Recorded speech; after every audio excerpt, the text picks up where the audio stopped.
علیکم اینڈ السلام علیکم پاکستان میں حبیب الرحمان ہوں۔ اسلام ایک ایسا مکمل ضابطہ حیات مذہب ہے جس کے اندر کسی کو کوئی شک نہیں ہونا چاہیے، اور ہماری جو بہتری ہے، جو ہمارا بھلا ہے، وہ اسی میں ہے کہ ہم اسلام کے قانونوں کے عین مطابق اپنی زندگی کو گزاریں۔ لیکن یہ اسلام کا درس ہمیں دینا کن لوگوں نے تھا؟ یہ ہمارے جو علماء تھے، ہمارے جو دین کے بڑے بڑے نام تھے، جنہوں نے دین پڑھایا، انہوں نے ہی ہمیں علم دینا تھا، ہم نے ان سے ہی سیکھنا تھا۔ لیکن یہ لوگ آج اسلام کے اوپر ایک اتنا بڑا دبا بن چکے ہیں کہ ہمیں خود سمجھ نہیں آتا کہ ہم کس کی بات کے اوپر عمل کریں اور کس کی بات کے اوپر عمل نہ کریں۔ مثلا ہمیں اب ایسا فیل ہونا شروع ہو گیا ہے کہ یہ جو ممبر پہ بیٹھا، جس نے جبہ، جس نے اوپر ٹوپی دستار پہنی ہوئی ہے، جس نے اتنا اچھا لباس پہنا ہوا ہے، کیا یہ ہمیں سچی بات بھی بتا رہا ہے یا سچی بات نہیں بتا رہا؟ کیا یہ جو ہمیں باتیں بتا رہا ہے، یہ اسلام کے اندر، یہ شریعت کے اندر، یا جو اللہ نے اوپر سے اپنے نبی کے اوپر جو شریعت نازل کی ہے، کیا یہ اس کے اندر یہ چیزیں ہیں بھی، یا اپنی طرف سے یہ بتا رہا ہے؟ پہلے تو ہم یقین کر لیتے تھے، لیکن اب جا کے ہمیں واقعی یہ ایک چیز بڑی پریشان کر رہی ہے کہ یہ مولوی کیا ہمیں اسلام کا ٹرو درس دے رہے ہیں؟ اور آپ یہی کہیں گے کہ یہ نہیں دے رہے، کیونکہ ہر مولوی کو اپنا اپنا پیٹ، اپنا اپنا رزق، اپنا اپنا ایک تماشا لگا ہوا ہے، اس تماشے کے مطابق وہ اس شریعت کو ڈال کر پیش کرتا ہے۔ مثلا میں سارے علماء کو تو ایسے نہیں کہہ رہا، آپ یہ بات کریں کہ ایک مولوی نے فلودہ نکال دیا اسلام سے، کہ حضرت عمر مدینہ کے بازار میں بیٹھ کر فلودہ کھا رہے تھے، ایک مولوی نے کدو کے اوپر اتنی بڑی تقریر کر دی ہے، اور ایک مولوی ممبر پہ بیٹھا ہوا ہے، ماشاءاللہ اچھی صورت ہے، ممبر پہ بیٹھا ہوا ہے اور گالیاں دے رہا ہے، اس قدر گالیاں دے رہا ہے کہ آپ کے ابا کے اندر اگر اتنا زور نہیں تھا تو میں اپنے باپ کو بھیج دوں۔ وہ بڑی اچھی بات ہے کہ سامنے ایک اور مولوی بیٹھے ہوئے تھے، اس نے اسی مسلک کا تھا، اس نے مائک پکڑا کہ ہماری مائیں بہنیں بھی بیٹھی ہوئی ہیں۔ کیا یہ مولویت ہے؟ کیا یہ اسلام کا درس دے رہے ہیں ہمیں؟ کیا انہوں نے اپنی طرف سے یہ اسلام کے اندر پتہ نہیں کون کون سی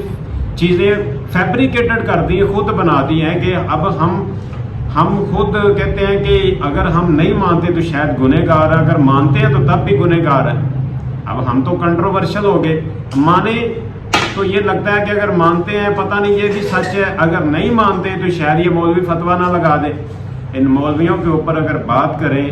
تو ان کے پاس ایک ہتھیار ہوتا ہے کہ یہ آپ کے اوپر فوراً گستاخی کا فتویٰ لگا کر آپ کو مروا سکتے ہیں، خود یہ غازی بن سکتے ہیں، خود یہ شہید ہو سکتے ہیں، آپ کو مروا سکتے ہیں۔ کیا اسلام اس چیز کا درس دیتا ہے آپ کو کہ آپ کسی کے اوپر فتویٰ لگائیں، کسی کی ذات کشی کریں، کسی کا کردار کشی کریں؟ آپ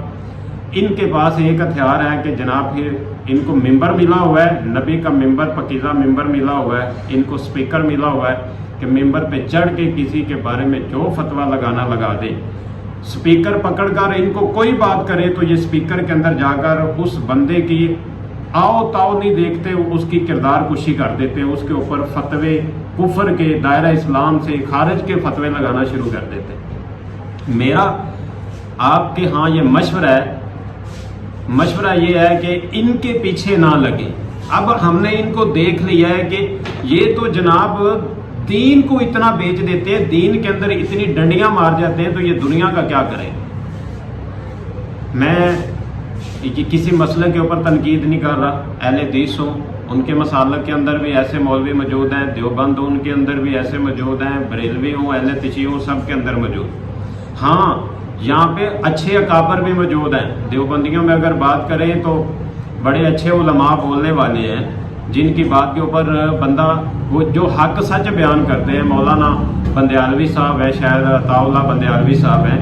سید عبد المجید ندیم شاہ رحمۃ اللہ علیہ صاحب ہیں، بڑا حق سچ بیان کرتے ہیں، شریعت بیان کرتے ہیں۔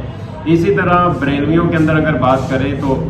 ثاقب رضا مصطفی صاحب ہیں، لاما صاحب، بڑا اچھا، مثلا سم ٹائم اگر ان کی سپیچ سنتے ہیں تو کم از کم یہ تو لگتا ہے کہ یار یہ اس کا ایویڈنس موجود ہے، یہ شریعت اپنی طرف سے بیان نہیں کر رہے، حق سچ بیان کر رہے ہیں۔ پیر افضل رضا قادری صاحب ہیں، وہ اچھی شریعت بیان کرتے، اپنی طرف سے بیان نہیں کرتے۔ اسی طرح اگر اہل حدیثوں میں آ جائیں تو بڑے علماء ایسے ہیں، حافظ سعید صاحب کہہ لیں یا علامہ ابتسام صاحب کہہ لیں، یہ حق سچ بیان کرتے ہیں، لیکن اب ہمیں پتہ نہیں ہے کہ فلودہ بھی دین سے نکل آیا ہے، دین کے اندر سے کفر کے فتوے بھی نکل آئے ہیں، دین کے اندر سے ہم نے پتہ نہیں کیا کچھ نکال دی ہے۔ تو میری سب سے اپیل ہے کہ شریعت کو کم از کم، اب ہم پڑھے لکھے ہیں، یہ دور پڑھے لکھے لوگوں کا ہے، ہم ان کے پیچھے نہ لگیں، انہوں نے پتہ نہیں ہمیں کہاں تک پہنچا دینا ہے۔ میں ایک بات کہتا ہوں، مجھے ایک ولی کی بات یاد آتی ہے، وہ پرانے دور کا تھا، 90 کی بات کر لیں، اس قریب میں وہ سائیکل ہوتا تھا، تب کسی جگہ تقریر کرنے گیا تو انہوں نے کچھ پیسے دیے اس کو، تو اس نے کہا یہ پیسے آپ اپنے پاس رکھو۔ انہوں نے کہا نہیں مولانا صاحب، بابا جی آپ اتنی دور سے آئے ہیں، کہتے نہیں ابھی میں سائیکل پہ آیا ہوں، جب میں تانگے پہ آؤں گا یا میں کسی ایسی سواری پہ آؤں گا جس کا میں کرایہ دے کے آؤں گا نا، تو تب میں آپ سے پیسے لوں گا۔ یہ ہوتا ہے دین کو پھیلانا، جب اس طرح آپ دین کو پھیلائیں گے نا تو لوگ آپ کی بات کے اوپر عمل کریں گے۔ ہمارے اسلاف، ہمارے کابر والا کیا کرتے تھے، سب سے پہلے دین کے ساتھ اپنا بزنس سیٹ کرتے تھے، وہاں سے پیسہ اکٹھا ہوتا تھا، پھر دین پھیلاتے تھے۔ جب آپ کے پاس، مولویوں کے پاس خود پیسے ہوں گے تو پھر دین کے اندر وہ ڈنڈی نہیں ماریں گے، پھر اس کو یہ ڈر نہیں ہوگا کہ میں اگر سچ بیان کروں گا تو یہ مجھے مسجد سے نکال دیں گے، مجھے مدرسے سے نکال دیں گے۔ پہلے تو یہ مولوی، ان کی ٹریننگ ہونی چاہیے کہ ممبر پہ چڑھنے سے پہلے، اسپیکر کے سامنے کھڑے ہونے سے پہلے ان کو ٹریننگ دینی چاہیے کہ آپ نے کس طرح کی گفتگو کرنی ہے۔ صرف باں جو ہم پنجابی میں جیسے کہتے ہیں نا، اسپیکر کے سامنے آ کر یہ نہیں کرنی چاہیے، یہ کسی شریعت میں، کسی اسلام میں جائز نہیں ہے۔ ہمیں پہلے تو ان کو، جب ہر ڈپارٹمنٹ میں ٹریننگ موجود ہے، آپ پولیس میں جائیں، کسی اور ڈپارٹمنٹ میں جائیں، ممبر پہ چڑھنے سے پہلے کی ٹریننگ بھی موجود ہے کہ آپ نے شریعت بیان کس طرح کرنی۔ لیکن ہمیں صرف ایک اسلام ہی ملا ہے کہ جس کی ہمیں ٹریننگ کی ضرورت نہیں ہے، ہم ممبر پہ کھڑے ہو جاتے ہیں، چڑھ جاتے ہیں، اور جو ہمارے دل من میں آتا ہے ہم اس کے بولنا شروع کر دیتے ہیں، اور آگے جو معصوم میرے جیسے بیٹھے ہوتے ہیں وہ بھی نعرے لگانا شروع کر دیتے ہیں۔ یہ شریعت نہیں ہے۔ ان مولویوں کو اپنا سب سے پہلے اکانومیکلی اپنے آپ کو معاشی طور پہ بہتر